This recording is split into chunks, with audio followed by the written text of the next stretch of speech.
and welcome to Market Domination, sponsored by Tasty Trade. I'm Julie Hyman. That is Josh Lipton, live from our New York City headquarters. We are giving you the ultimate investing playbook to help tune out the noise and make the right moves for your money. And here's your headline blitz, getting you up to speed 1 hour before the closing bell rings on Wall Street.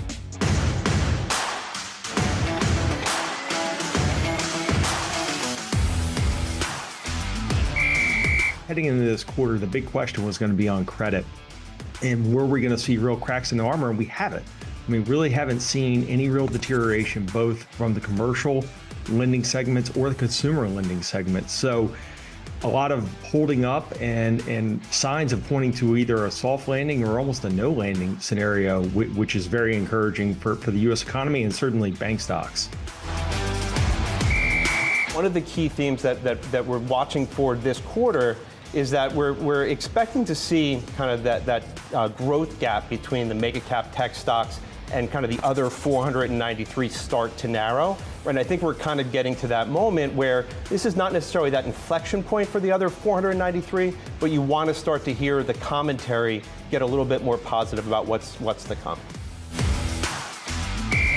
This is a unique environment where fuel is going down, but industry capacity has rationalized so much that we're actually seeing prices firm up since the late August, early September.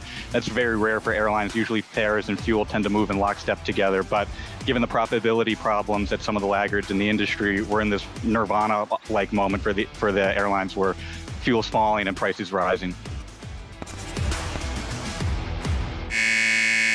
We got 1 hour to go until the market close. So let's take a look at the major averages here. We are seeing a sell-off here. And it is deepening a little bit. In the case of the Dow, we're now off 267 points, about 0.6%. The S&P 500 off 0.75%. The Nasdaq leading the decline, Josh, as you know, off by 1%. And that comes back to semiconductor stocks, which are weak today. And that's after we got a forecast from ASML and a cut to the forecast. Yeah, so we watch ASML because they supply the chip making machinery to those chip makers. So we watch that name very closely, and the numbers basically came earlier than expected, Julie. They were not great relative to expectations. You can see the reaction there. Investors now also wondering, I think, when they look at ASML, are there read-throughs to the broader semi-cap sector as well? Right, and we've seen the semis as a group fall. There was also some reporting that maybe there would be some additional sales curbs of U.S.-based chip makers into various other countries besides China. Nvidia shares down on the day after closing at that record high yesterday. They were already down, and then that ASML news came and they fell even further. AMD, which is also reportedly perhaps affected by these curbs that are being weighed. They're not a done deal, but these curbs from the U.S., so those shares are down about 5%. And it was interesting, Julie, because those reports, it was basically U.S. officials thinking about capping sales of advanced AI chips to these Middle East countries. The reports did talk about caps. It wasn't bans. Right, that is a very good point. They're getting hit today. Some of this, listen, you can also pull back the chart and video. We talked about this. It has been on a tear as well. So is this sort of profit taking that we're seeing? And then also, of course, we continue to weigh what's going on with earnings, and specifically, just want to call up the banks really quickly. We're going to talk more about the banks later on, but just to take a quick look here, we've got Bank of America that's up 1.7% or so after its earnings. Citigroup, though, is down. We're going to dig into why a little bit later on. It's off by 4.6%.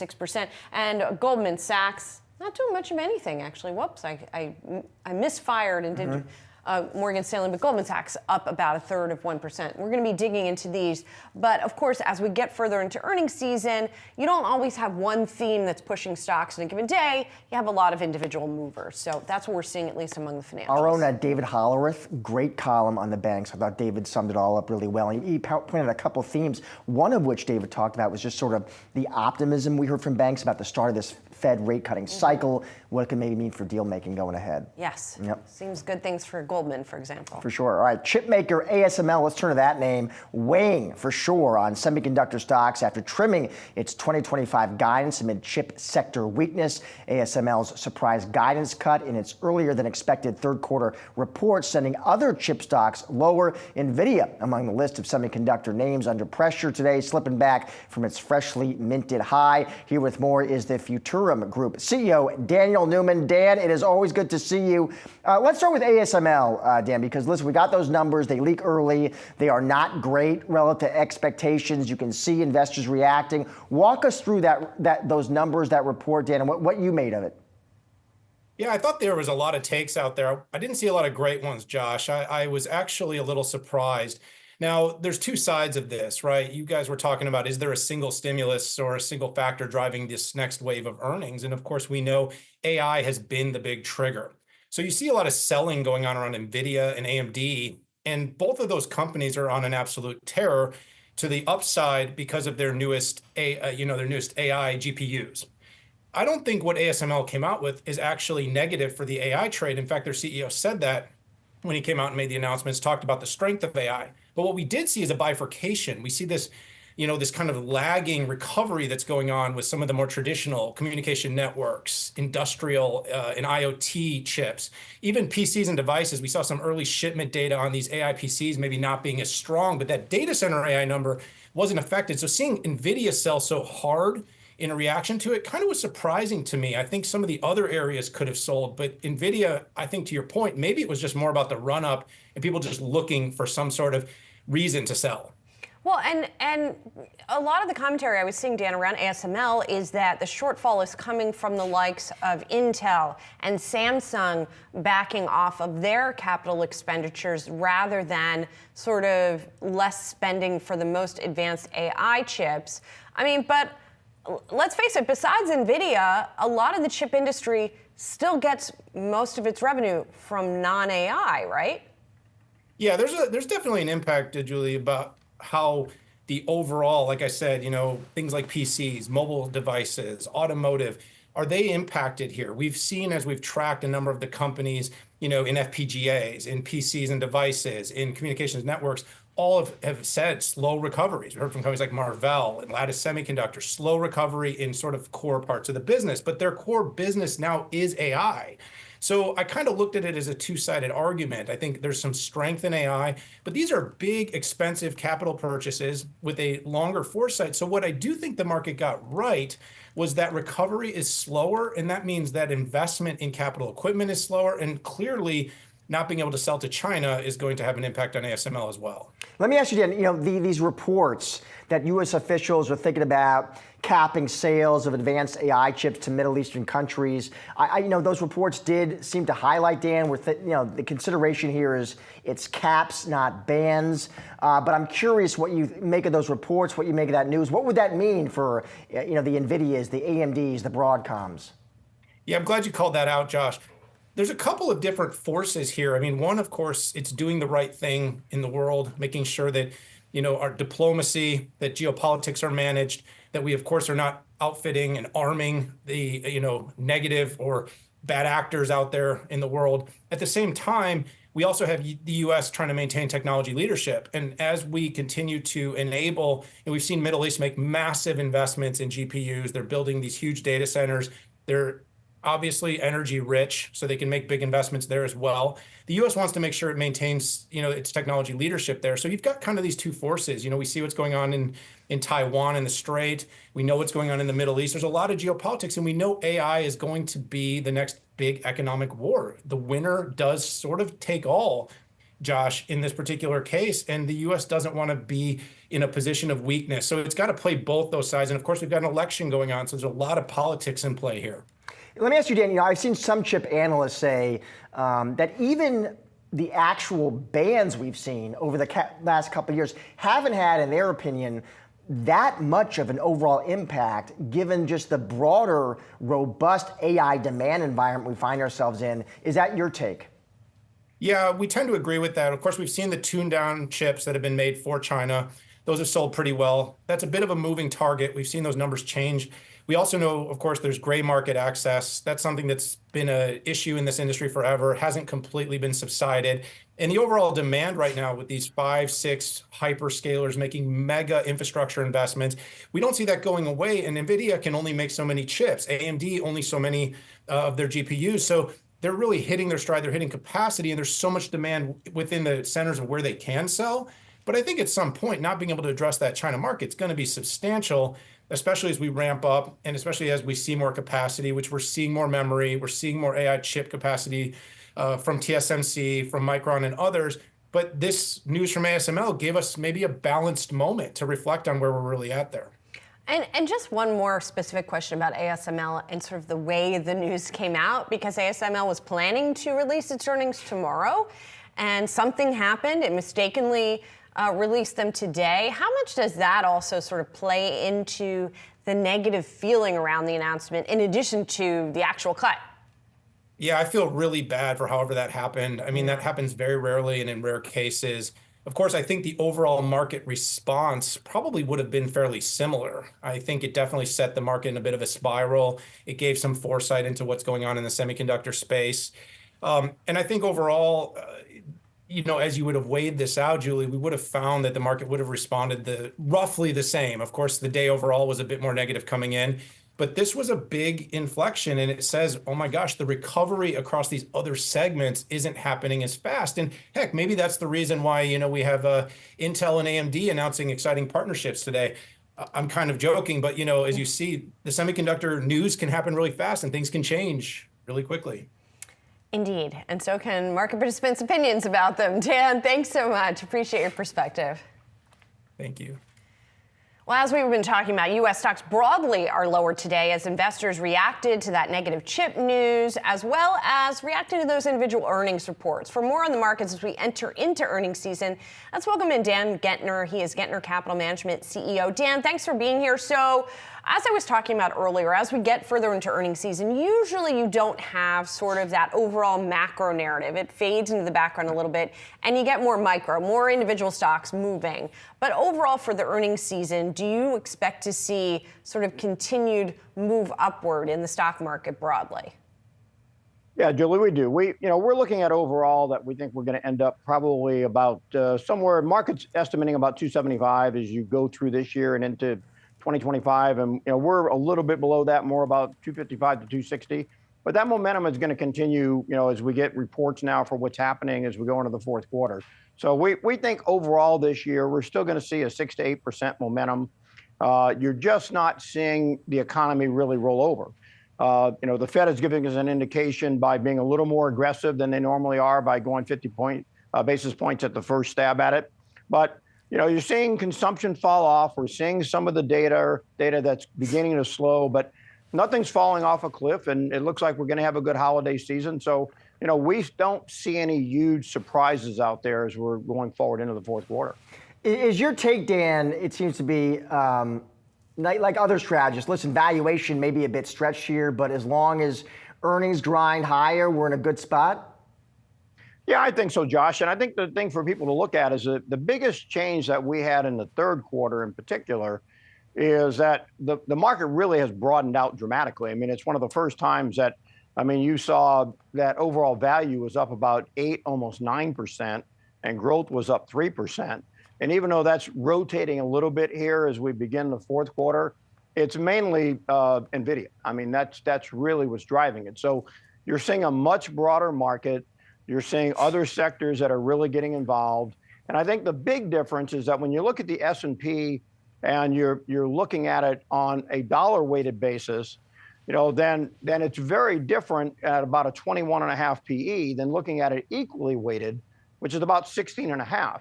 And the reality is, as a professional portfolio manager, speaking not only for myself, but really the vast majority of my counterparts in the industry, you're not going to let your portfolios get so radically overweighted in 1 or 2 issues, or even in 7 issues. You're going to be a little more diversified. So, and there's opportunities as you start to look at big difference between 16.5 and 21.5. There's still some things out there that are very attractive. Well, and one of those opportunities you're seeing in, we were just talking about bank earnings before. You're investing in a bank that is yet to report, M&T Bank, one of the regionals here. What do you think we're going to hear from them? Because there are some concerns about what declining interest rates mean for net interest margins and income. What are you expecting from M&T? Well, Julie, you're right. As everybody likes to see interest rates go down except for the banks. And so you're clearly assuming loan demand stays constant, their net interest margin is going to shrink. We think that the big benefit of M&T is a super regional. They clearly are best in show from a regional basis, and largely from the standpoint that they were way ahead of the curve with regards to commercial real estate. Their commercial real estate portfolio was much larger, much less rather than their peer group. They also have continued to reduce it, and they were way ahead of their peer group in increasing reserves. So when you look at them, and from a balance sheet standpoint, based upon book value right now, they're trading at about a 1.2 ratio versus even their long-term 20-year average is about a little over 1.3. So they're very solid. They're trading at 185 right now. They have almost a 3% dividend at 2.9, and they're trading at about a 9.5 PE. So we look at it, from where it is right now, we think it's a $230 stock. They've also, dividend is solid. Second quarter, they increased the dividend by 4%, but you're also getting about another 2.8% in stock buyback that's being returned to shareholders. So the cash on cash is very attractive at, a literally half of market multiple. And Dan, here's another name, Target. Walk us through why that one's attractive right here. Well, Target, really is still a turnaround in our position. It's got a strong dividend again. You're going to get 3% while you wait, about a 14.8 PE. The big thing for Target is their inventory and the lack of control over it, and the necessity to discount that inventory the last 2 years has just been killing them. So the markdowns are far less, and now they've finally got a control over the shrink. The lack of enforcement of theft below $1,000 really hurt them. Now they have that under control with additional security measures. It's actually turning into a positive. And so, where they are now at about a 14.8 PE, they're well below where they normally have been historically. They're about a 30% discount to the market. So we think there's about 20% of upside here as they go forward.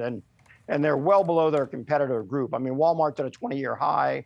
Costco's trading at a 46 PE versus Target about a 14.8. So it has some legs to run here, in our opinion. Dan, thanks a lot. Appreciate it. You bet. My pleasure. Thank you for having me. We're just getting started here on Market Domination. Coming up, a fresh crop of bank earnings out today, headlined by Goldman Sachs reporting a 45% surge in profit in the third quarter. We'll dive deeper into all the numbers on the other side. Plus, Walgreens Boots Alliance announcing more store closures as pressures mount. We'll check in on the stock and more of today's top trending tickers later in the hour. Plus, United Airlines set to report its third quarter results after the closing bell today. We'll get you the numbers and analyst reaction in the 4 p.m. hour. Stick around. We got much more Market Domination coming your way.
Earnings season heating up with the banks in focus. Bank of America, Goldman Sachs, Citigroup, they all posted earnings that beat estimates. But beyond that, there were some key divergences. For more, we're bringing in Ken Leon, Director of Global Fundamental Research at CFRA. And let's dig into some of those divergences. But I want to start with Goldman Sachs here, which really has had a pretty remarkable turnaround over the past really few quarters, right, Ken?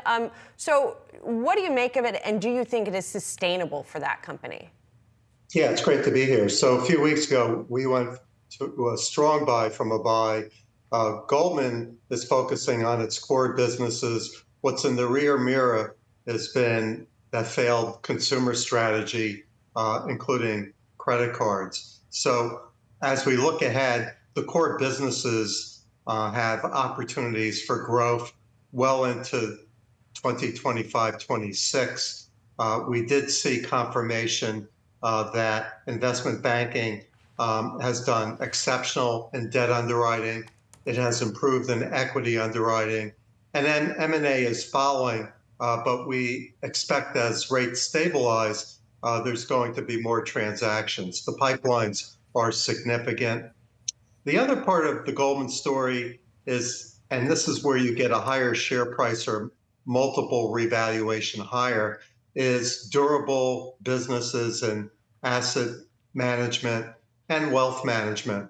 And they have $3.1 trillion of AUM.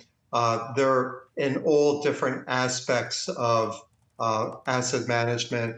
And we do like their entree more significantly into private credit at this point. Ken, another name I want your take on is Citi. It's another name you like. They report stocks down about nearly 5% here, Ken, but what did you make of those results?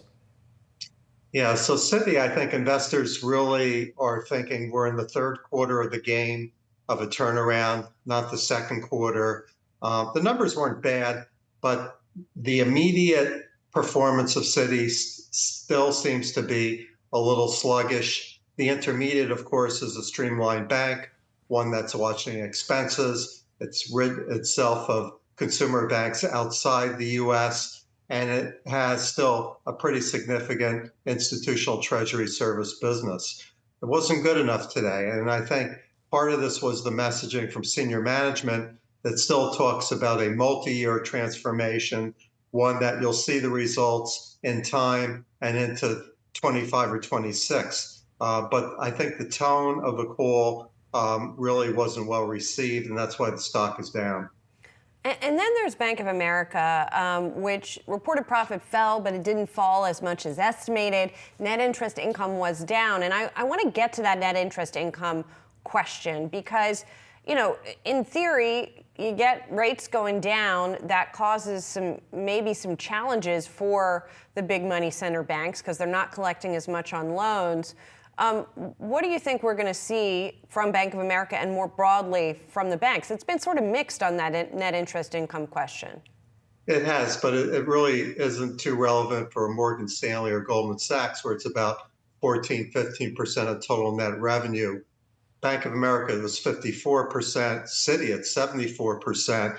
Most of the other banks that are reporting this week are in that 60 to 70% range. So for Bank of America, they feel they can slightly grow net interest income. There's really two flywheels. One, of course, we all talk about every week, which is the trend on rates, which is lower. But the other part of it is volume. So that would be related to loan activity and other businesses that they have across all segments that generate cash that sits there and they generate net interest income. I don't think it's bad. It's just the thing with Bank of America is they're so much weighted into traditional consumer and commercial loans that it's just not going to get the lift from Merrill Lynch or investment banking the way as a Morgan Stanley or a Goldman. We have a hold on the stock. And Ken, let's spin ahead tomorrow. Morgan Stanley, another name you like. I think you had a buy on that one. What do you expect to hear? Closer to Goldman Sachs than the others. One that's a market leader in wealth management, the largest in the world. Also one that gets the benefit of net inflows, as well as the equity markets, higher market values on assets under management. All that drives fee income.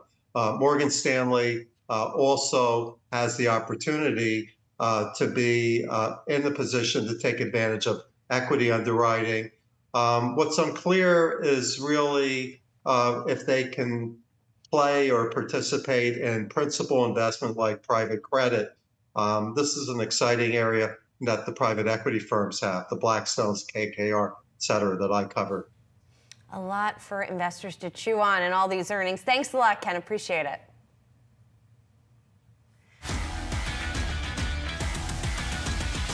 Now it's time for some of today's trending tickers. You can scan the QR code below to check out the best and worst performing stocks of the session on Yahoo Finance's trending tickers page. A lot of news in the healthcare space today. Johnson & Johnson, UnitedHealth, Walgreens Boots Alliance, they all delivered their latest quarterly reports. Let's bring in Yahoo Finance's Anjali Kamlani to discuss UnitedHealth.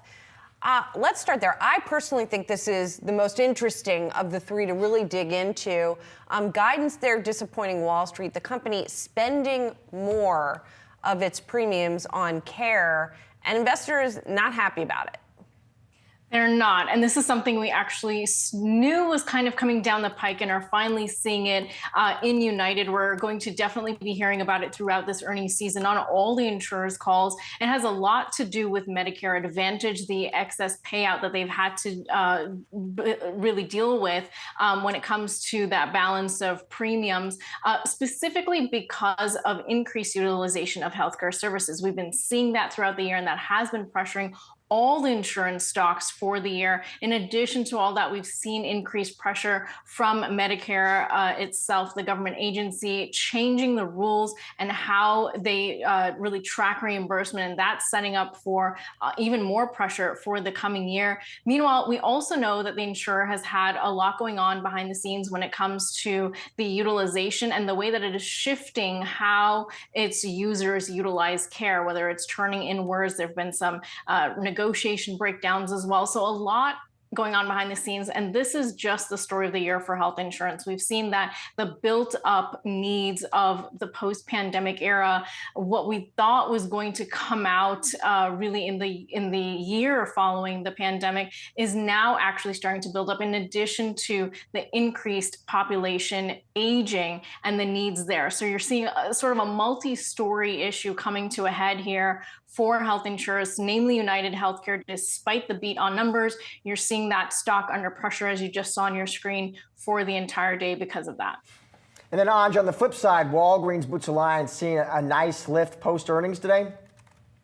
Yeah, Walgreens, and that, again, is surprising because its news was actually kind of bad. We saw that it announced 1,200 stores being closed, another 800 under evaluation, for a total of 2,000 that it anticipates to target for closure in the coming year. That 1,200 is going to be spread out over 3 years, with 500 next year in particular. In addition, Walgreens is facing some headwinds. We know the front of store sales has been kind of weak. They're shutting down these stores that are weaker for the company. We also know it's pulling back from its Village MD investment. So really, CEO Tim Wentworth, after coming in last year, big shakeup for the company, and this is all part of it. We know that they're also facing pressure when it comes to direct to consumer. We, of course, saw the news earlier this year with Pfizer and Eli Lilly being able to distribute directly to consumers. So a lot of that really putting pressure on the stock, but this news of the sort of shakeup and the turnaround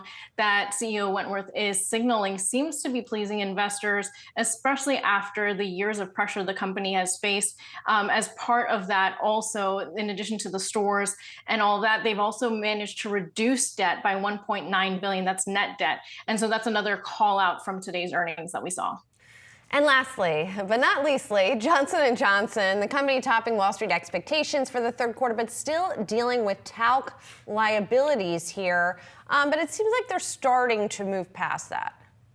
It seems like they are. I will say that I had a discussion with CFO Joe Woke. Julie, I know you know him well as well. And we did talk about that because it seems like the story of the day for Johnson & Johnson is the talc litigation and what the steps are moving forward. They still don't know the exact timeline. We know this is their third attempt to get, a bankruptcy filing essentially to go through from that subdivision that they created to manage the lawsuits. And in my discussions with Joe, he talked about how this is actually more of a quote unquote qualitative overhang rather than a quantitative one. So they're not looking at it as pressure on the company when it comes to the financial part of it. There you go, the quote on screen there. That's what Joe told me earlier. Right now it's a qualitative, not quantitative overhang. I think most people would agree. Meanwhile, we also know that when they're looking at how this pans out, they don't see it as a financial hit. This separate bankruptcy entity, essentially, they have confidence that the third time's a charm, essentially, and that the new court is going to look at it in a way that applies with the law, in a way that they're hoping will get them the work that they need done to get it through and to get the payouts. Joe also said, quote, "We're in a position to continue doing the strategic things, the payout related to talc over a number of years." So they're seeing it as not a major hit, and they think they still have the bandwidth and the wherewithal, even with the breaking up of Kenvue and even with all of this, to continue investing in R&D in the strategic assets that they need to continue building a strong portfolio. Anj, we covered a lot there in a short amount of time. Thank you for joining us. Appreciate it. Now from health to beauty, shares of Coty sliding after warning of an expected sales slowdown in the second quarter. You can see we're down about 11% here, Julie. Beauty company sees Q1 preliminary like-for-like sales up between 4 and 5% from the prior year, and that is down from a previous forecast about 6%. Company says the global beauty market, they do say, has maintained solid, but they say slightly lower global growth. Yeah, I'm seeing a lot of analyst commentary using the word normalizing, as in beauty trends are normalizing. I thought one of the interesting notes here was from Raymond James's Olivia Tong, who said there is mass beauty weakness in particular. Mass beauty meaning mass market beauty, stuff that is sold at the Ultas of the world, for example. But she said that there is some strength in prestige fragrance, higher priced fragrance. So sort of the continuing theme that we've heard about within retail broadly about the sort of lower end and higher end diverging. Bifurcation, We're going to talk more about that within retail with Simeon Siegel of BMO in a little bit, but it's interesting to see it happen in beauty as well. Yeah, other analysts cover the name. They're talking about sort of actions the company is taking to kind of navigate this. For example, the cost reduction efforts, but obviously that's not what investors are focused on today. No, not just today, by the way. The shares are down more than 30% year to date. So let's talk about Ericsson as well. Those shares also trending. Company delivering 55% sales growth in North America and upbeat third quarter results. The shares up more than 12% at about a 2-year high here. One of the things that helped them in North America, they have a deal with AT&T. Now, Ericsson, which used to make flip phones, among other things, now makes networking equipment. So that's the deal that they made with AT&T to provide some of that. It was a $14 billion contract that they got from AT&T last December that is bearing some fruit here. Yeah, the CFO speaking with reporters saying that sales this quarter were exceptionally high after exceptionally low sales at the start of the year. Expects them to stabilize, though, over the next few quarters, and investors like that word. You can see it shares about 13% right here. Yeah. Coming up, shares of Mobileye Global lower today on the back of another analyst downgrade, the third, by the way, in just the last week. We're going to dive into the note on the other side with our call of the day. Stick around, more market domination still to come.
now for our call of the day, sponsored by Tasty Trade. RBC Capital Markets downgrading Mobileye from outperform to sector perform.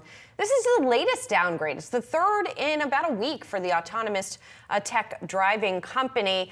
And it's interesting here. Follows on a downgrade from Mizuho and one from JP Morgan as well. This one from friend of the show, Tom Narayan over at RBC, saying basically, if you see the car makers cutting, then that is not good news for Mobileye. He expects some of the big car makers, and we've had already guidance cuts from the likes of BMW, Mercedes, Volkswagen, Stellantis, and he says maybe they're going to source more of their tech for their cars internally, what he calls insourcing, rather than outsourcing it to Mobileye. Yeah, uncertainty on Western OEM wins on premium products like Supervision. Also hides near-term negative headlines on its Chinese OEM customers. Tom's target is 11. And we, remember, really analysts have been taking out their red pens here. Last week it was JP Morgan. They actually went to a sell, underweight, and cut the target to 10. So Wall Street reviewing and changing. Yeah, and this has already been a pretty beat up stock. Remember, it was independent, then it was bought by Intel, then it was spun off from Intel, which is still the majority owner. Its IPO, when it did that spinoff, was in 2022 at $21. Wow. And it's trading below 13 right now. Look at that chart. Yeah. It is rough. All right, moving on. A burrito stuck in limbo.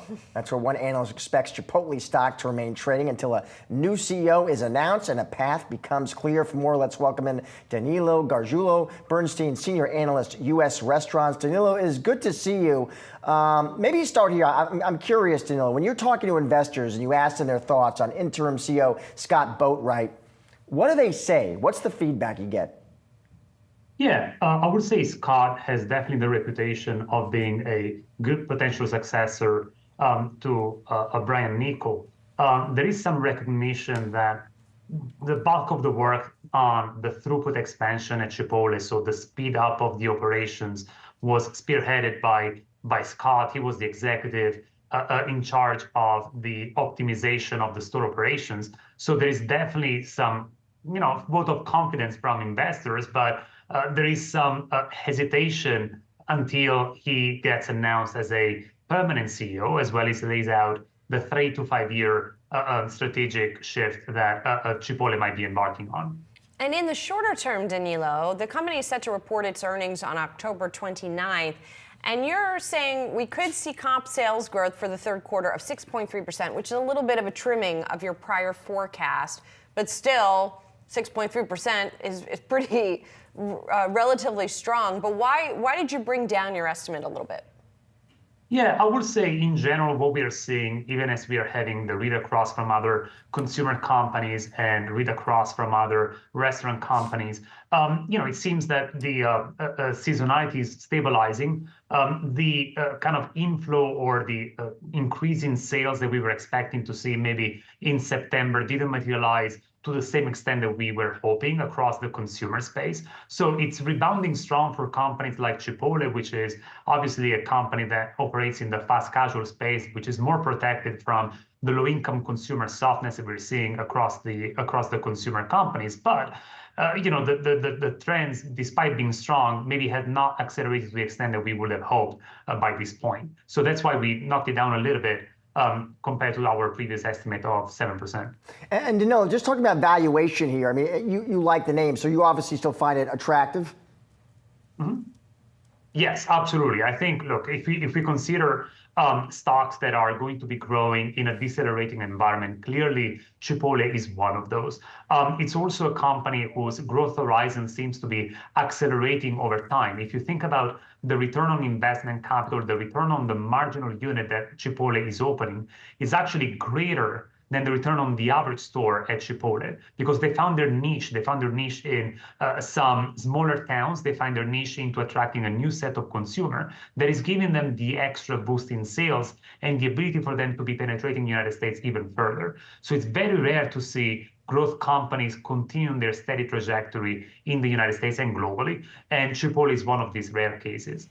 Well, and it sounds like, Danilo, if they do indeed give Boatwright the permanent job, it sounds like he just has to not blow things up, right? He just has to keep doing what they've been doing. Yeah, look, it's an excellent comment. I think Chipotle is already on a very good path. I think at this point, though, investors are looking for some marginal acceleration. So going on the steady path of Chipotle opening the stores, as we know today, is already sufficient to justify a buy into the stock. However, I think that there are some marginal investors who are hoping to a small acceleration in Chipotle, specifically in areas where Chipotle is already excelling. I'll give you a couple of examples. Could Chipotle, who's already been pretty strong on a throughput expansion, accelerate throughput even more and maybe raising the bar on the service levels? Absolutely. Could they be more, expanding the store outreach in the United States and in international markets? So thinking about the examples of Canada acceleration, but pointed also to the UK and other parts of Europe. Absolutely. They already, in many ways, show that limited time offers at Chipotle are working. So can they be increasing the number of limited time offers from 1 to 2 per year to maybe 2 to 3 per year? Of course, I mean, this is part of their DNA. The innovation in technology, they already have the iPhone system, the Autocado, the Chippy. All of that is already in their capabilities. It's now a matter of potentially accelerating and showing that Chipotle could be doing a little bit more than what they have been over the past few years, despite having already a great run. Danilo, great to have you on the show today. Thanks for walking us through the name. Appreciate it. Thank you. Trading in Trump media shares briefly halted due to volatility after the Truth Social owner's stock suddenly plunged in price. The stock, which had been up more than 13% on the day, then abruptly turned more than 6% lower at the time the halt occurred. The stock has continued to drop since. Former President Donald Trump was speaking at the Economic Club of Chicago when the drop began. The Republican presidential candidate defending his economic policies took credit for President Biden's economy. Take a listen.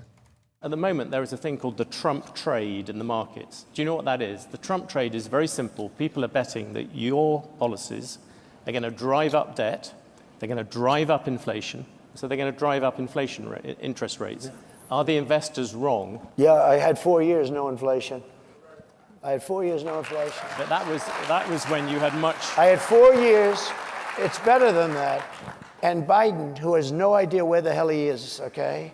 Biden went 2 years with no inflation because he inherited from me. And then they started spending money like drunken sailors. So why the drop exactly? Joe, I'm not sure. We know this name it's hyper volatile, right? I mean, Yes. I think the high was 79 earlier this year. It nosedived below 12 and then hit another rally, but kind of all over the place in today's trade. Yeah, it seems to be, usually we talk about it, it's sort of linked to how people perceive his chances. I don't know if this means he didn't get a good grade on the interview, or if that's probably reading too much into it, that, it's a meme stock, so you can't really attribute too much It's not trading on the fundamentals. No, exactly. Right. Yes. Exactly. Thank you for summarizing. Trading on vibes. It's trading on vibes. Coming up, we're taking a look at the best ways to be positioned in the retail space with today's Investor Playbook. Stick around, much more market domination still to come.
Let's talk fashion. LVMH's sales of fashion and leather goods falling for the first time since the pandemic, with the luxury giant getting hammered by a slump in demand from Chinese consumers in particular, whose appetite for high-end purchases appears to finally be slowing down. LVMH owns 75 luxury brands spanning fashion, jewelry, hotels, and spirits. All of the group's main units missed analyst estimates in the third quarter, and we saw the shares fall. Of course, they're mainly traded in France, but they do trade here in the U.S. a bit as well. You know, we've been talking a lot about what's been going on in China, the attempt at stimulus there. And LVMH for a time was the most valuable company in Europe, but it has seen a little bit rockier performance. And you know, Chinese consumers, we know, we've talked about this, kind of tightened spending on high-end purchases. Organic sales in the region that includes China fell 16% in the quarter at LVMH. That was more than estimated. Sales in Japan, by the way, also worse than the street was looking for. All right, let's stick with all things retail, with consumer debt rising to new all-time highs, and TJX Companies, which owns the likes of TJ Maxx and Marshalls, doubling its sales over the last decade. It's clear American shoppers, they are looking for value when they open their wallets. So where can investors find value in this retail space? With just a few minutes left to the closing bell on Wall Street, we're looking at how to play retail stocks with the Yahoo Finance Playbook. And joining us now is Simeon Siegel, BMO Capital Markets Managing Director. Simeon in studio, live in the flesh. Great to see you, my friend. Great to be back. It's been a while. Start with a high-level question. I'm interested, you know, you're kind of looking at the reports, you're looking at the conference calls, you're trying to get takes on where the consumer is at. Walgreens, for example, talks about this challenging retail environment. But based on your coverage universe, I mean, what are you seeing? So I think it's really important. I think it's a great juxtaposition from LV, right? You went from LV to TJX. You could not have a greater juxtaposition there. But I think what we need to keep in mind is that we're watching winners and losers in every sector. We're watching the consumer buy things, right, for lack of a better word, when they're given a reason to. And that's at the highest end, because we just saw LV's performance, but give it a little bit of time and we'll get Prada and Hermes telling us the opposite, right? We're watching dollar stores tell us that you're seeing challenge on one hand, and yet TJX, we just talked about being the king of all retail. And so I think what we're finally seeing was during COVID, it was a rising tide or receding tide. Everyone got clustered together. It was either stimulus and no inventory, or it was the next year where there was no stimulus and too much inventory. That's not what businesses are supposed to be. Businesses are supposed to be gaining market share. Market share means stealing the business of your competition. And that's what we're seeing now. And so from the consumer's perspective, yeah, the macro obviously is more tough than it was a few years ago. But that doesn't mean as a company you can't win. That's a really scary thing to hear if you're not a good business, if you're not a good retailer. It's a really encouraging thing to hear if you are. So TJX is one of the ones that has been doing well, as we mentioned, and that you like. What are they doing well then? What reason are they giving for people to come in and buy? So I think the reality with TJ, it's ironic because if you were to say to me, what was the greatest disruptor across all of retail, right? The obvious answer is an Amazon, but I think the second obvious answer is a TJ, and it doesn't sound obvious because you don't think about disruption in technology when you think about TJ Maxx. But what are they doing? They are, first of all, mathematically, very empirically stealing the volume from department stores. Their revenues came from somewhere. They literally disrupted. But what they're doing is they're saying, listen, I know what you want. That shopper wants a value. And that value doesn't necessarily mean cheap. They're not offering cheap clothing. They're giving you expensive clothing at a good price. They give you convenience, they give you value, and they say, you know what? In response, I'm not going to give you any other frills. So you might go to LV to get your champagne and to get your amazing experience, and you're going to pay for it, and you're okay with that. You're coming to us to get that find. They call it a treasure hunt. I think that's a great marketing play because I don't think any pirate in history ever enjoyed hunting treasure. I think they enjoyed finding it. But that's what they do. And so you know if you go there, you put in enough time, you'll be able to walk out with something that's special, and you're not going to be expected to be waited on. You're not going to find any champagne. And so I think this idea of understanding when you're offering your consumer what they want and not more and not less, it sounds so simplistic, but it's important. TJ's been doing that though, like forever. Right? Is it just, and has it been working that whole time? So they didn't double sales last year. They've doubled sales, they've been growing. Right, it's been a while. I think what they have done that's been so transformative, which was not a last year event, was they introduced this term fashionista, was they introduced this notion of treasure hunt. They marketed, it was embarrassing to shop at TJ back then. You wouldn't say with pride, you would get something, you'd own it, and you never say where you got it from. It's not a TJ purchase, it's a Ralph Lauren polo. Doesn't matter where I got it from. all of a sudden it became a badge of honor. They turned value shopping into something not to be embarrassed of, not to be ashamed of, but to be proud of. And so that, I think, over the years, not recent, TJ has been a beautiful business for some time. It's the reason it trades where it does in this amazing Nvidia market. But I think that the idea that they can keep it going, the idea that they can continue to siphon that volume, that's what makes that stock expensive, but expensive for a reason. Simeon, another name you cover that's making a lot of headlines is Nike. So two questions. One, and you like that What's name. going on at Nike? Very little, very little. You might have missed it. Elliot Hill, why is he the right guy for the job, Simeon? And two, if I'm a Nike investor and I'm listening right now to this, how long before I see the effects of Mr. Hill? Is it 6 months, 12 months? So both really good questions. The first, counterintuitively, why is Elliot Hill the best person for this job? Because the three of us didn't know his name before he was in the running. Nike's a $50 billion business that's supposed to empower all the teams. Nike is the most amazing product and storytelling business that I cover, but that stretches a lot further than that. To do that, there's no singular person that's going to do that, right? The reality is Mark Parker had a phenomenal run at the helm of this company, and most people, most consumers don't know his name. And that's not a problem, right? That's not a bug, that's a feature, and I think he would probably agree with that. And so this idea that here you have someone who is he's literally got the best LinkedIn resume of all time, right? I mean, go from intern to CEO of Nike, like that's pretty great. He grew up, bled, pick whatever analogy we want here, but he knows every part of this business, and the part of the business that he helped to push, right? The sales side, the relationship side, was by definition not an Elliot role, right? This was a team role. This was the idea of just do it in plural, not in singular. And so I think right now what we have is there's three primary issues you had to fix. Relationship with the internal, right? So internal morale. Relationship with external, so wholesale partnerships. And then relationship with the consumer. From everything I'm hearing, from everything we're all hearing, number one's taken care of. People are popping bottles on champagne. Like this, it's good to be in Oregon right now. Number two, the wholesale relationships are his business. He knows, this is a very easy thing to fix. And we've been talking about for a while this idea of the report we did 3 years ago, D2C is not all it's cracked up to be. Like Nike became who they are, not just size, but also profitability because of those wholesale relationships. So he's gonna fix those really quickly. The third one, so going to your second question, it's gonna be longer. It's actually get the consumers. It's not just walking in, it's literally, you need to make better product. And so that's what's happening now.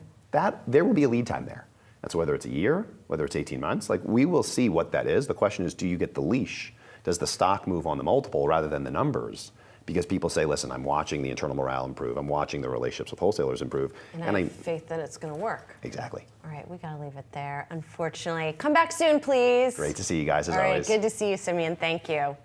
Well, we're wrapping up today's Market Domination. Don't go anywhere. We've got you covered with all the action following the closing bell, including the latest earnings report from United Airlines. Stay tuned, we'll be back.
That's the closing bell on Wall Street. And now it is Market Domination Overtime, sponsored by Tasty Trade. Jared Lickery is going to be along in a moment to get you up to speed on the action from today's session. Let's just take a check on where the major averages ended the day. Nasdaq leading the declines here after we got sort of the double dose of the reports that perhaps the administration is talking about having some more sales curbs on chips from the likes of Nvidia and AMD to some Middle Eastern countries. And then yet ASML coming out and cutting its forecast. So the Nasdaq down 1%, the S&P off 0.75%, as was the Dow off about 325 points. Now let's send it over to Jared. He's got more details for you. Hey, Jared. Well, thank you, Julie. We did see some green, but in the Russell 2000, that would be the small caps. And the day started out relatively well, but financials did end up dragging things. Well, they were actually lifting things in the beginning, and you can see they added only 21 basis points. I think the general market dragged some of the financials down. And let's just get to those real quickly, because I thought it was interesting to see Goldman Sachs, for instance, Goldman Sachs made a record high, and then it just kind of slowly drifted down during the day. You could see it closed in negative territory, but that was a record high on the open there. JP Morgan, very similar story. It didn't quite reach an intraday record high, but it came very close. It sank, and it ended up with a win. But let's check out the other sectors here, because we did have some winners as well as some losers. Now, in the winner spot is real estate. That's XLRE. That's up 1.29% today. And that is on the other side. We do have energy. That was down 3.18%. Also, tech was down over 2%, and healthcare down more than 1%. Didn't have any other winners other than real estate up more than 1%. And if we look at the leaders, we can see Bitcoin that had a breakout. I'm going to be talking with Josh about that in about 30 minutes. China, another down day. It's been a rough go. If we take a look at the last month in China, what goes up is coming down, reached about the halfway point right here. So that's just been another source of volatility for investors. And then semiconductors. We've seen some life in these recently, not today. And Julie was talking about that news on the chip sector. So not surprising to see most of these in the red. Nvidia down 4.5%, guys. Thanks a lot. Appreciate it, Jared. We have some breaking earnings news now from United Airlines. The share's little changed at first blush here, even though it looks like earnings came out ahead of analyst estimates. And the company is initiating its first buyback program since 2020, a $1.5 billion buyback authorization here. Earnings per share coming in at $3.33, $3.07 is what analysts had been anticipating. The company saying its third quarter passenger revenue for available seat mile down 2.4% year over year to about 16.6 cents here.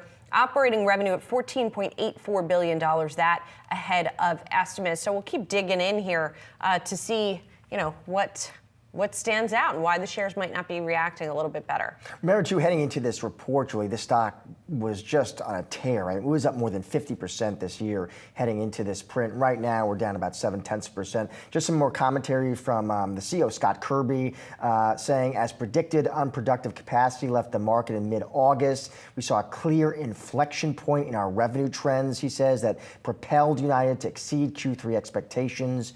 He goes on to say a prosperous summer 2024, just beginning as our improved customer experience combined with United Next positions the airline at the top of the industry for the foreseeable future. He also makes a comment about the forward-looking guidance here. They're not changing their guidance, but he says, I have confidence in our ability to achieve our 9 to 11% earnings per share goal for 2024, despite the challenges the industry has faced this year. So perhaps we'll keep, again, digging into it, and we're going to talk to an analyst in a moment, but it's possible that there's some disappointment that the company didn't raise its forecast, given that it just beat with earnings per share. But again, we're going to talk to a smart analyst about that in a minute and find out what's going on.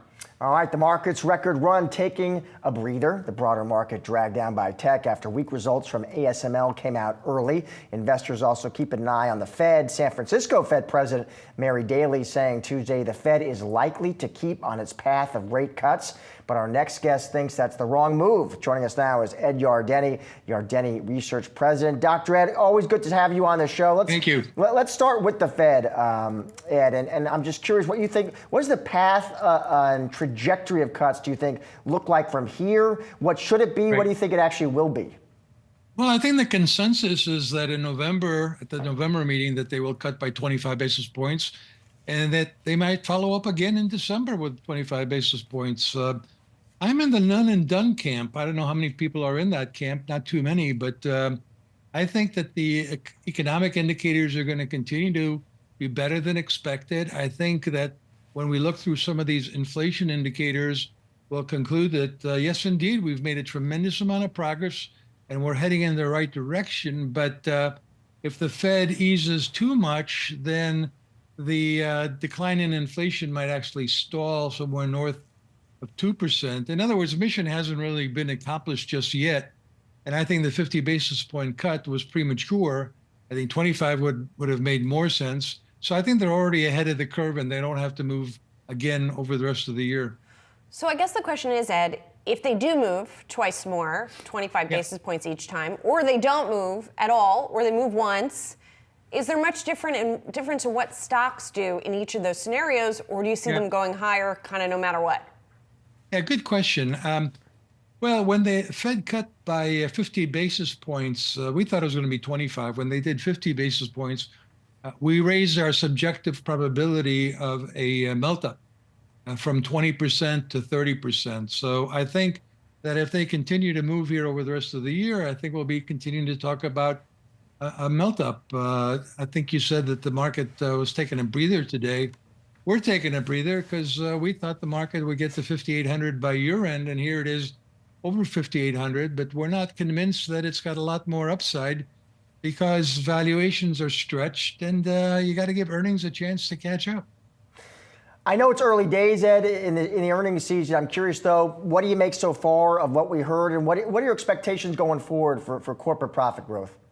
Well, having said all that, I'm still optimistic about the earnings outlook. The analysts have actually gotten increasingly pessimistic about third quarter earnings. They're now predicting only a 3.5% increase on a year-over-year basis. They've been pessimistic before earnings seasons for the past 2 quarters since the beginning of the year. I think instead of 3.5%, it's going to be something more like 7%. But I think investors are kind of ahead of them. I think it's already baked into the market where the S&P 500 is carrying a forward PE of about 22 with the Magnificent Seven at about 30. And the rest of the market, the S&P 493 around 19. So again, the market has discounted a lot of good news on the earnings front, on the economic front, on the geopolitical front, maybe on the political front. It was hard to see what kind of good news there would be, no matter what the outcome is. But nevertheless, we are at a record high in the market. And so a lot of the good news has been discounted. So again, as we try to figure out what happens next, we're looking at this bull market that is 2 years old, so entering its third year. Bespoke out with the fun chart today, looking at other bull markets that reached 503 trading days and how they did. And we're at about average in terms of how much we're up. We're up about 63%. Right. So now as we go into the third year of the bull market, if we've already priced in all that good news, what's going to be the thing that continues to push the market higher? I'm quite sure it'll be earnings. I hope it's not valuation multiples because, as I said, they're already stretched. They're kind of getting close to where they were back in 1999. The forward PE is at 22. It got to a peak of 25 back then. The Buffett ratio, which is the S&P 500 price index to revenues, is at 2.8. And back then it got up to, I think, 2.2. So we're at a record high on the Buffett ratio. Buffett always said that, when that ratio gets to 2, he's a seller. And that's apparently what he's doing. He's following his rule of thumb. So the valuations are stretched. I don't want to see them going higher because then we got a 1990 melt-up scenario. And that's fine. You can make a lot of money still from here, but then you got to figure out when to get out. And then you have to get out pretty significantly. I'm thinking that the market goes up on earnings and that earnings, which were probably about $250 a share this year, go up to $275 a share next year and $300 a share the year after that. By the way, by the end of the decade, I think it could be at $400 per share, which times a 20 multiple or so gets us to 8,000 on the S&P 500. So I think it's still a bull market. And like you said, it's kind of a middle of the pack bull market so far, and it still could go a while longer. It could go through the end of the decade. So given kind of your views here of the economy, earnings, what would you be avoiding? You know, would it be defensives, staples, cash? Well, we turned bullish in late October of 2022, so we've been bullish for a while, and we were recommending overweighting technology and communication services. That's worked. We've been recommending overweighting industrials. That's worked, and financials. That's worked. Not energy. Energy we thought would be a good shock absorber in the event of geopolitical risk. So 3 out of 4 ain't bad, but we're still there. We're still overweighting technology, financials, and industrials. Don't mind really having some consumer names, since we think the consumers are still in pretty good shape, but not too keen on utilities, not too keen on interest rate sensitives, because we don't think interest rates are going to come down as much as the market has been discounting. Same thing happened at the beginning of the year. The market was expecting 6 to 7 25 basis point rate cuts. We were expecting 2 at most, maybe 3, but we didn't jump in with the market thinking the Fed was going to have to lower interest rates a lot. Well, Ed, sort of on that point as well, with the 10-year Treasury above 4% and seeming like it's going to stay there for a little bit, one of the areas that in the past that had been problematic for was technology. Is it still problematic for technology? Is that a concern of yours at all? Not really. I mean, to me, 4% is normal. This is all about normalization, in my opinion. I know a lot of people logically thought that with the Fed funds rate going from 0 to 5.25% in less than 2 years, that inevitably would cause a recession. We were not in that camp. We were in the no landing camp since 2022, since the Fed started raising interest rates. And our view was that 4%, 4.5% is kind of where we were before the great financial crisis. We're finally normalizing. The real abnormality was zero interest rates, quantitative easing, between the great financial crisis and the great virus crisis. So the economy has demonstrated that it's resilient, and it could certainly deal with 4% bond yields. Ed, good to see you. Thanks a lot. Appreciate it. My pleasure. Coming up, we'll take a deeper dive into the latest earnings from United Airlines, as those shares are higher now in after-hours trading. Stick around. Much more market domination overtime still to come. Are you ready to master the markets and, dare I say, become a better leader in the process? Well, Yahoo Finance has you covered with our new full suite of original podcast content. Whether you're a seasoned investor or you're just starting your financial journey, we offer invaluable market insights and strategies to help boost your portfolio, build your wealth, and make you a successful investor. Now let's make some money and get a lot smarter. I've done Yahoo Finance forever. This is a spectacular spot. Welcome to Stocks in Translation. I'm your host, Jared Blickery. Hello, world. I'm Ross Mack. Hi, I'm Bob Powell, and welcome to Decoding Retirement. Welcome to Living Not So Fabulously. Hey, it's me, Tiffany the Budgetista, your favorite financial educator. Welcome to Capital Gains World for a few days, and everything has changed. From Wall Street to Main Street to the C-suite, we are your daily lifeline, because behind every great investor is Yahoo Finance. Join us on yahoofinance.com, the Yahoo Finance app, or wherever you get your podcasts.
United Airlines delivering a beat on earnings for the third quarter. The airline also announcing plans for a $1.5 billion share buyback.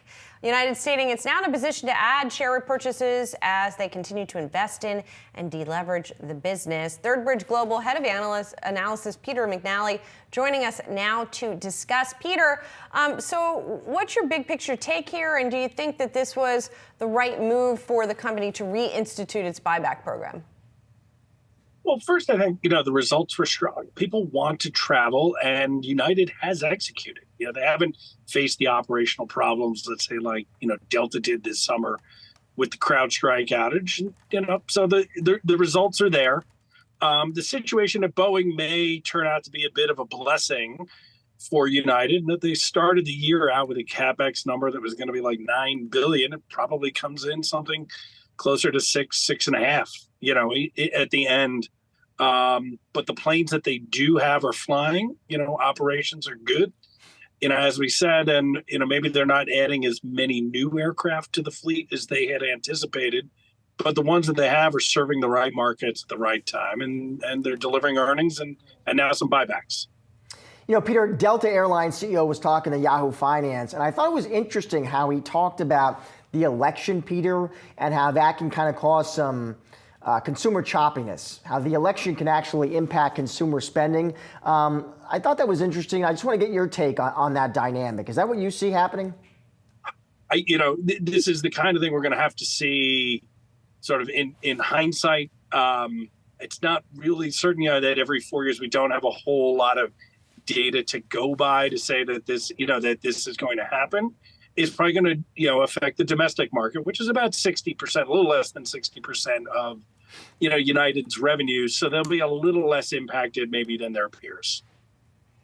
Overall, as we look at how they're managing capacity, which has been such a challenge, well, not just recently, like forever for the airlines, how do you think United stacks up against the industry? Well, United's in a great position, right? They have a large fleet that is at scale. They've got a big international business that continues to recover. And while the domestic business is facing some challenges due to overcapacity, I think maybe one of the more underappreciated things that's going on at these major airlines are these loyalty programs. And, the loyalty programs are allowing United, Delta, and American to be a lot more competitive with the low-cost carriers that we haven't seen really in history before, right? You're seeing pressure on Southwest, Spirit, Frontier, Alaska. And this is where, like, United can compete. At the same time, they are able to invest in the fleet for the long term.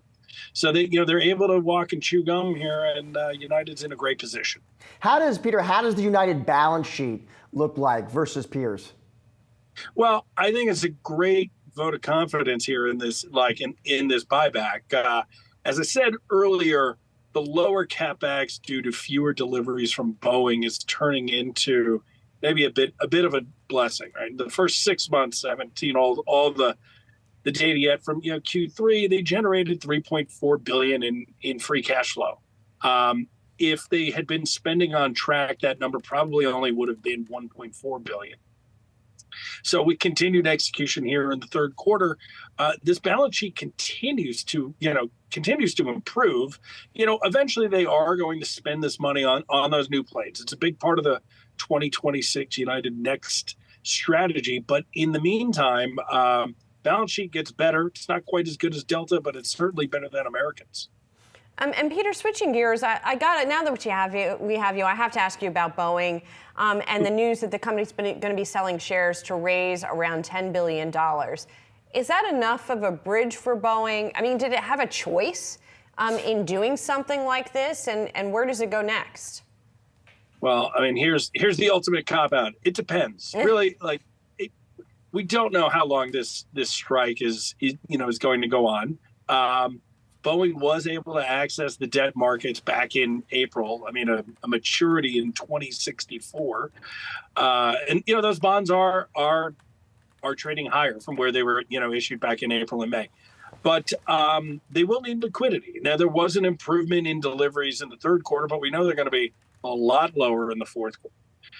They've got healthy backlog, but so much capital is tied up in inventory that depends on when they can deliver these planes.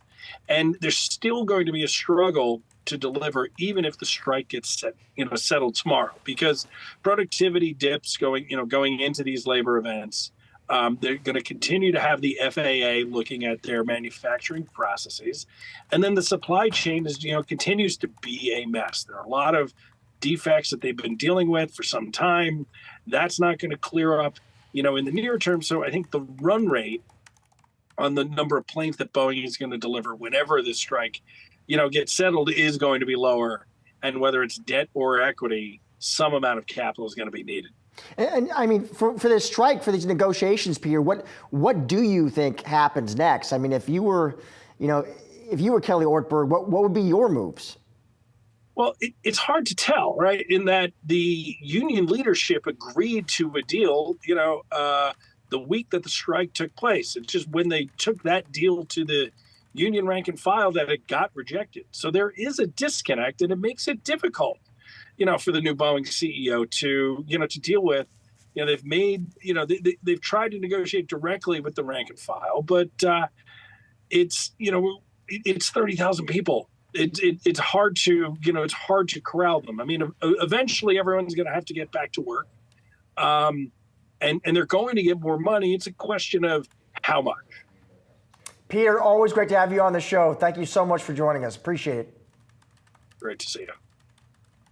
Time now for What to Watch Wednesday, October 16th, sponsored by Tasty Trade. Let's start off on the earnings front. The season continues with more bank earnings, including U.S. Bancorp, Discovery Financial Services, and Synchrony Discovery announcing results for the third quarter. Banks have posted strong results so far, but analysts will be keeping a close eye on net interest income. We saw those numbers shrink for Q3 from Bank of America and Citigroup earlier today.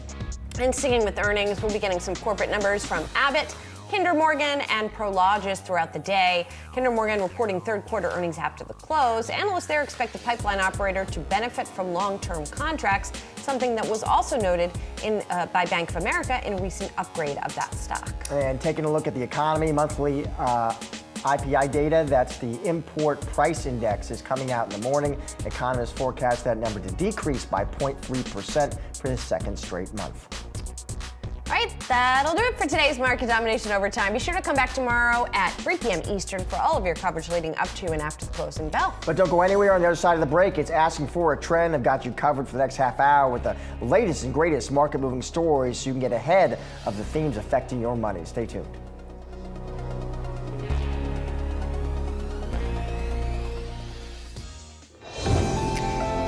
I run this place with my husband.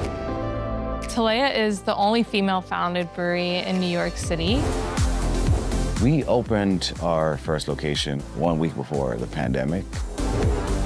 The market changes quickly, the landscape changes quickly. What we didn't have was money or investors. So we turned to crowdfunding.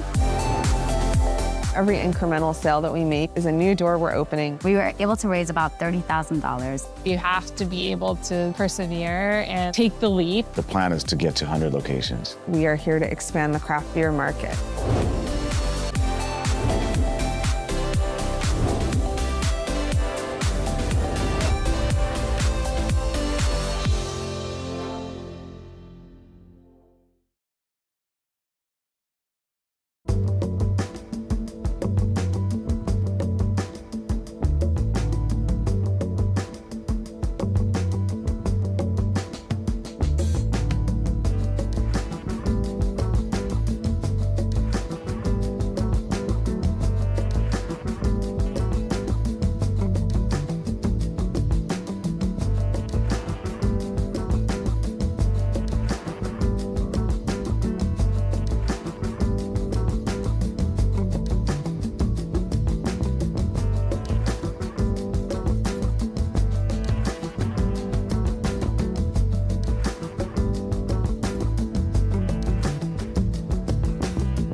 Hello and welcome to Asking for a Trend. I'm Josh Lipton, and for the next half hour, we're going to be breaking down the trends of today that'll move stocks tomorrow. There is a lot to keep track of, so we're focusing on what you need to know to get ahead of that curve. Here are some of the trends we're going to be diving into. A possible warning for the chip industry. The equipment manufacturer noting increasing caution among customers and said sales this year could come at the lower end of earlier forecasts. That news from ASML weighing on the broader sector and dragging the market down with it. We've got to look at the trading day takeaways straight ahead.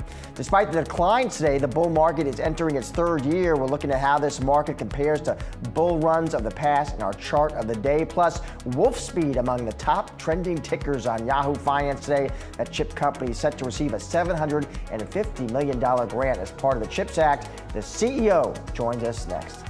According to new estimates from Kelley Blue Book, electric vehicle sales in the U.S. grew by 11% year over year in the third quarter and reached record highs for both volume and market share. While year over year growth has slowed, incentives, discounts, and cheaper models have allowed sales to climb. However, many consumers remain wary of EVs, partially because of difficulties repairing any issues that arise. Our next guest is hoping to change that thinking, and joining us now is Nick Hill, Kinetic Automation founder and CEO. Nick Hill, it's good to see you. So as I understand it, Nick Hill, what you all do is offer this robotic system, and it can quickly diagnose, recalibrate EVs, their sensors and software. Is that the right way to think about it? Hi, Josh. Thanks for having me. That's exactly right. So the cars today have transition from being predominantly mechanical systems to being digital systems. So it's like an iPad on wheels. They have sensors on them. They are driven by software. And when things break, the types of repairs that are needed to bring them back to their originally engineered state of safety requires a lot more thought, precision, and efficiency. And that's basically what we're aiming to do here at Kinetic. And I guess, Nick Hill, your point would be that the traditional existing auto repair industry, they don't have the necessary technology, the necessary means to get the job done? That's right. So cars, if you go back to cars from the 90s or even the 2000s, at the end of the assembly line, the car that was produced would be shipped off to a dealership. And if that car broke down, if there were any sort of issues with the engine, et cetera, these are the types of things that the repair industry has been set up and geared up to be able to repair. But when these cars are now digitized, it's no longer just the physical aspects of repair, but then you also have the digital aspects of the repair in order to bring it back to the state it was in when it was built. And that's where the industry today has been lagging. And that's where we're inserting technology to match what's happening at the factory level with these modern cars. And this robotic system that you offer, Nick Hill, does it still demand some level of human involvement? Are there still technicians that are part of this process? Absolutely. We do not think that, especially in the aftermarket where we work, we do not think that this is something that can be completely automated.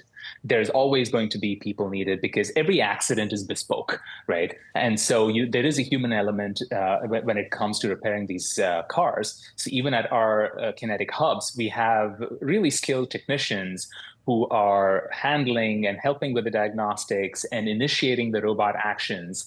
We just empower them, make them bionic, so to speak, with the help of AI, software, and robotics. So let's say, Nikhil, I want to bring my EV to one of your service bays, right? Get the job done. How many are you now operating, and how many do you plan to build in the future?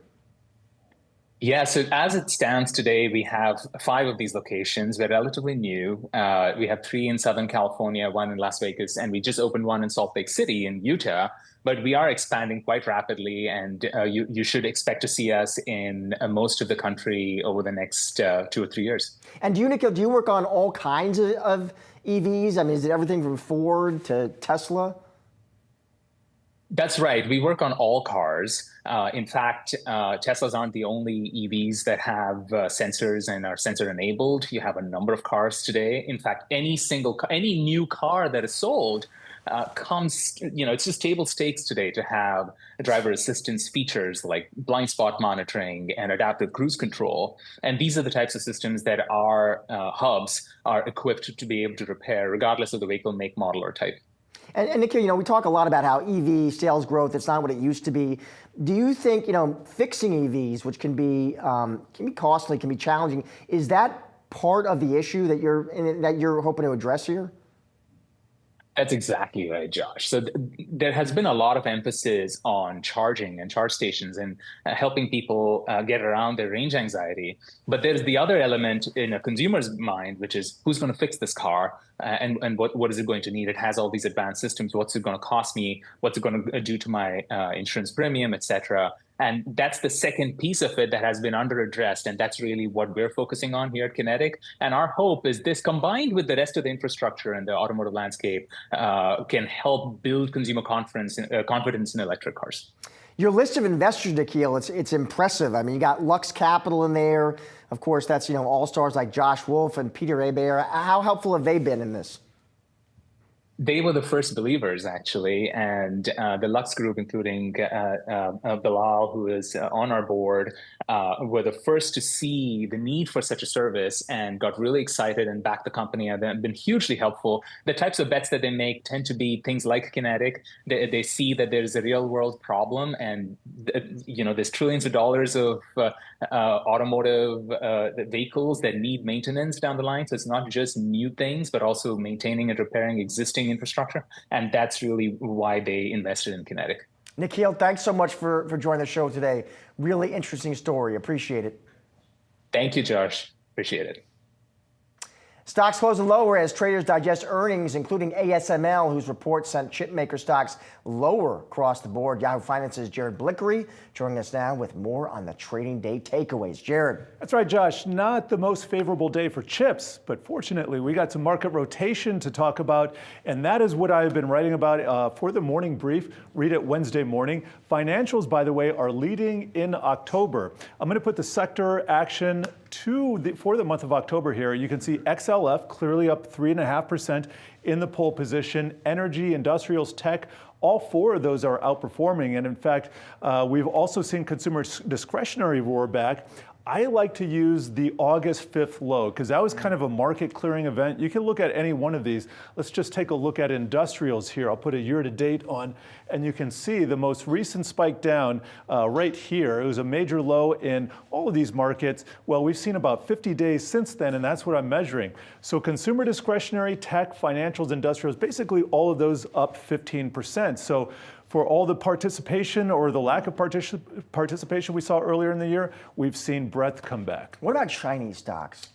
Let's get an update there. A lot of interest, a lot of headlines. Well, I'm going to paint a picture for you, Josh. It's not the greatest. This is since 8.5, and it looks pretty decent. Here's what happened today, and today was a negative day. I'm going to show you the last month. These stocks are still sitting on a lot of gains, but let me just pull up one in particular. Here's JD.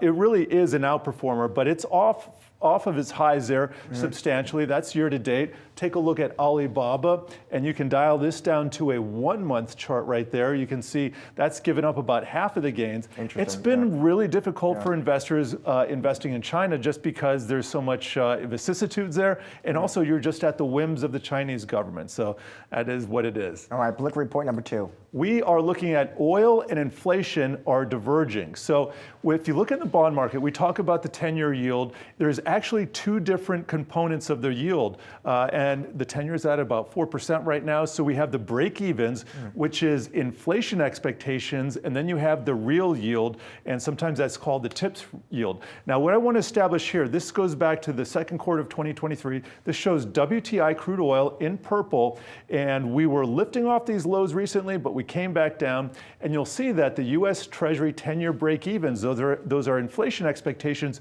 those were following oil up, but they continued to go up. And so since these have tracked each other very closely, I was wondering, well, what's going to happen next? Because we've seen some other drivers in the market. That's what I was going to say. How you have a divergence. How do you think this sort of resolves here? All right, so just thinking about this, about the same time people said this is that oil is going up and inflation expectations are going up the same time, we also got a hot jobs report. That was discounted. So I'm thinking maybe inflation expectations are rising because people think the economy is overheating. So that's the no landing risk. I think it's going to take a while to play out and kind of resolve itself, but that's how I'm thinking about this. All right, final point, Jared. All right, we are looking at a Bitcoin breakout. and we've seen this many times before. Let me just plot what's going on here, because we have been in just a giant consolidation. Let's go to our crypto board here, bring up the Kahuna Bitcoin, and here, this is going to be a year-to-date chart. So what I'm looking at here, and I'll put some candlesticks just to be a little bit more precise, we were in this downtrend channel, and we are just now breaking out. And you can see here, we've seen Bitcoin kind of break out before to the downside. Those were false breakdowns because we always went up before, but more or less we've stayed in this trend channel. So I'm going to clear these off, and let me just do that by resetting the chart. And when we take a look at it overall, you can see there's a lot going on. If I look at this chart, is this the all clear? Is this the straight shot to 100,000? Buy. I would love for that to be the case, but because of the history of Bitcoin, I'm a little bit hesitant to call that just yet. I want to see it break out to like 75,000. I want to see it clear all of this. These are the record highs with gusto. But just remember, we were talking about MicroStrategy leading Bitcoin before, and it's already broken up. If we hit that up 37.4% over the last month. So that has broken out, and it has come right back down to the breakout level, which is a normal, healthy thing. I want to see it hold that. If it holds it, that just gives me more evidence that Bitcoin will eventually break out. All right, Jared. Thank you, buddy. Appreciate it. Well, everyone has a money story that we're not proud of course. Yahoo Finance's podcast, Living Not So Fabulously, dives into these tales, helping you to become more grounded with your money by learning from others' journeys without shame, without judgment. Join husbands and hosts David and John Ottenschneider every Wednesday at 12 p.m. Eastern. Stick around.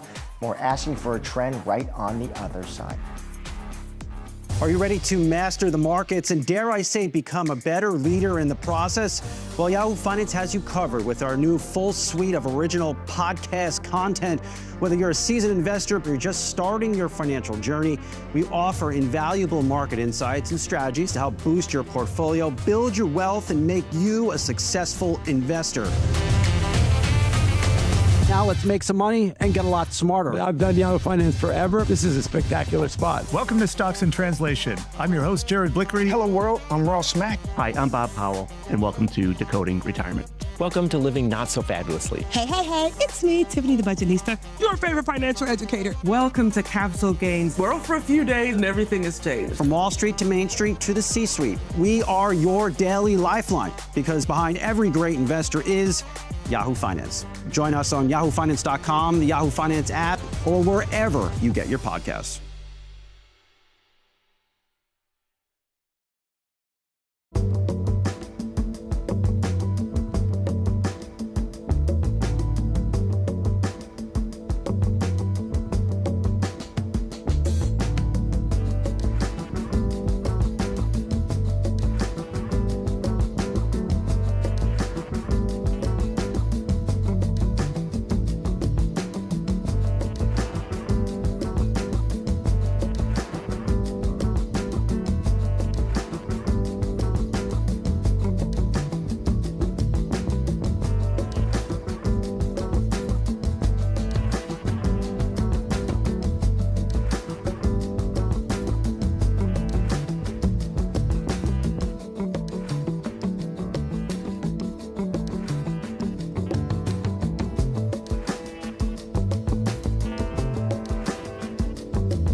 EV chipmaker Wolfspeed is set to receive a $750 million CHIPS grant from the U.S. government. Joining us now is the CEO of Wolfspeed, Greg Lowe. Greg, it is good to see you. So the news today, Greg, $1.5 billion in financing. That's the CHIPS Act. That's the Apollo Consortium. And this is going to be used, Greg, to support factory expansion plans here? Yeah, actually, it's thanks for having me, Josh. There's two facilities that are really going to be the focus here. One is our silicon carbide crystal growth facility in Siler City, North Carolina, so just outside of the Raleigh area.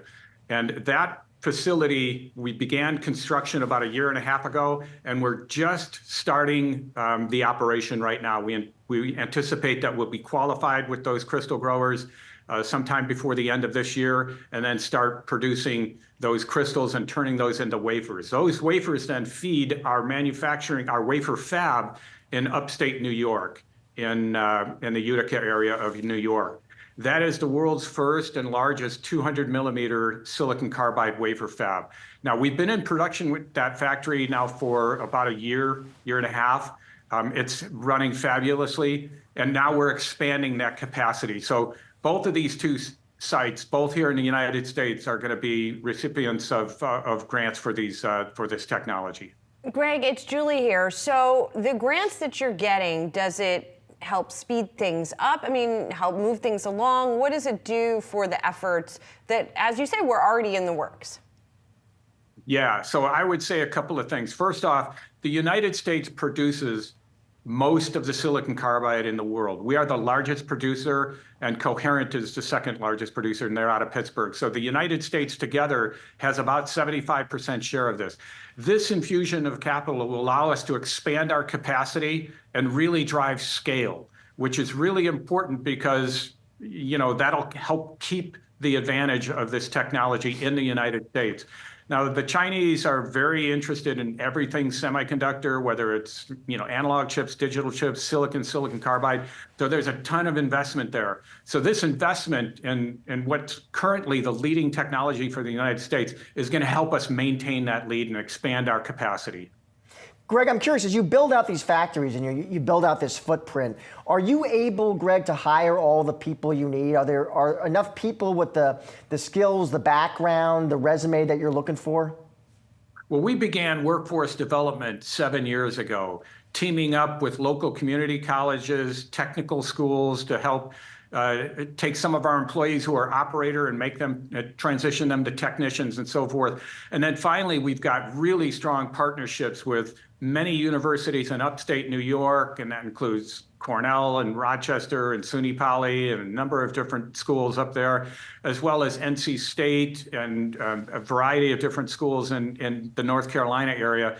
And then more recently, about 5 years ago, we partnered up with NCA&T. They're in Greensboro. They're the largest HBCU in the country, and they graduate more Black engineers than any other school in the nation. So, and that's about a 35-minute drive away from our new facility in Siler City. So the workforce development has been something we've been working on now for quite some time, and we've had a really good success rate in bringing people into our company.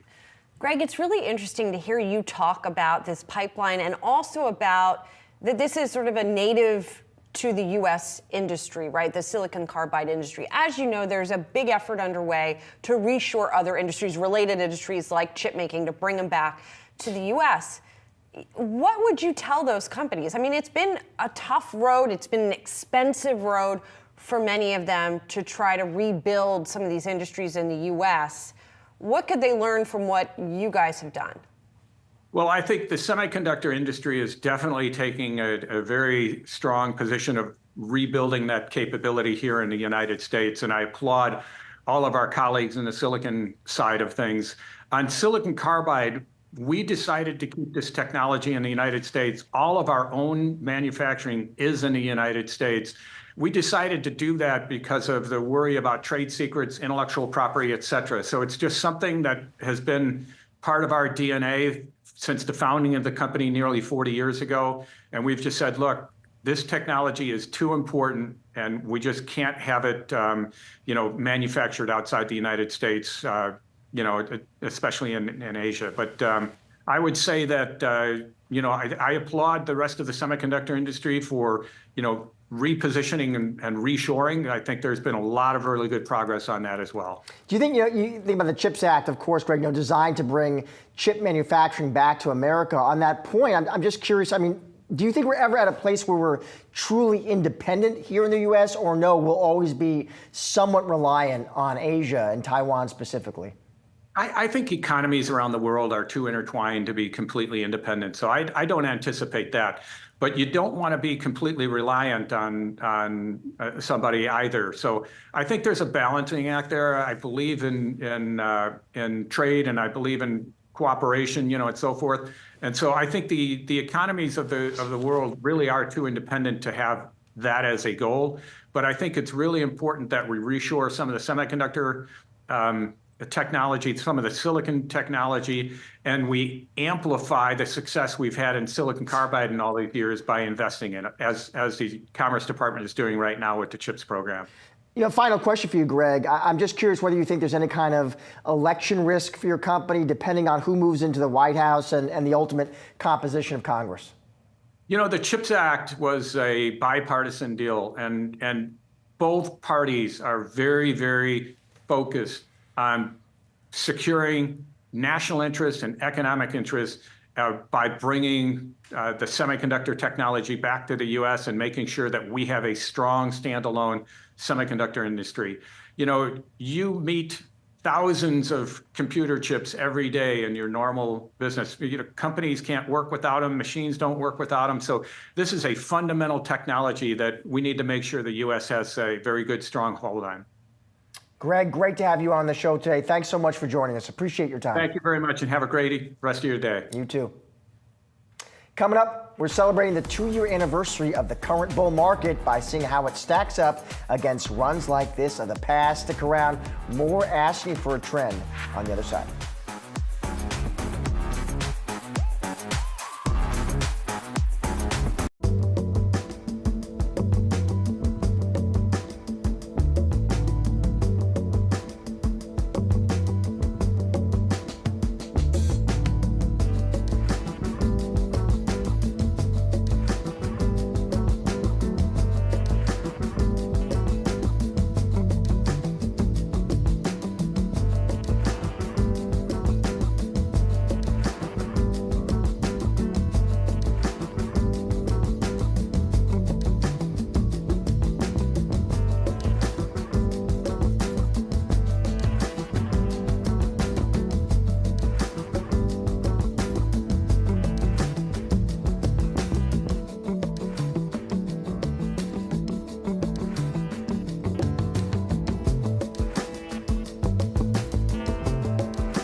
As the bull market turns to, our chart of the day is looking at how it compares to others. Yahoo Finance's Julie Hyman joins me now with a closer look. Julie. Yeah, Chart All-Stars Bespoke Investment Group highlighting this one today. So we've been talking a lot about this bull market reaching its 2-year anniversary, and by Bespoke's count, that adds up to 503 trading days. Now, they looked at the other bull markets going back really over since 1928, and those that have reached 503 trading days. This one, during this bull market, is up 63.2%. That makes it among the best 3 of the group here. And the average gain for all of these bull markets that made it this far was about 57%. So it's roughly in line, a little bit better perhaps than it had been. So I guess the question now that we've all been talking about is it done? How much further does it have to run? Well, friend of the show, Ed Yardeni, who we spoke to earlier, had one answer for that, and he said it is really going to be earnings that will continue to power this bull market higher. I'm thinking that the market goes up on earnings, and that earnings, which were probably about $250 a share this year, go up to $275 a share next year and $300 a share the year after that. By the way, by the end of the decade, I think it could be at $400 per share, which times a 20 multiple or so gets us to 8,000 on the S&P 500. So I think it's still a bull market. Yeah, going to 8,000 would continue to be a bull market indeed. And again, when you look at history here, according to Bespoke, you look at this 63% gain that we have seen, they point out bull markets that make it this far to this 2-year mark, then see a full gain of 195%. So indeed, we're at 63%, the average gain 195% over 1,450 trading days. Again, past performance, no guarantee of future results, as the old saying goes, but that is what we have tended to see. Bull markets, again, that last this long tend to keep going. And Ed Yardeni, one of many folks who thinks this one has more to run. Josh? Thank you, Julie. And that is a wrap on today's Ask for a Trend. Be sure to come back tomorrow at 4:30 p.m. Eastern for all the latest market-moving stories affecting your wallet. Have a great night.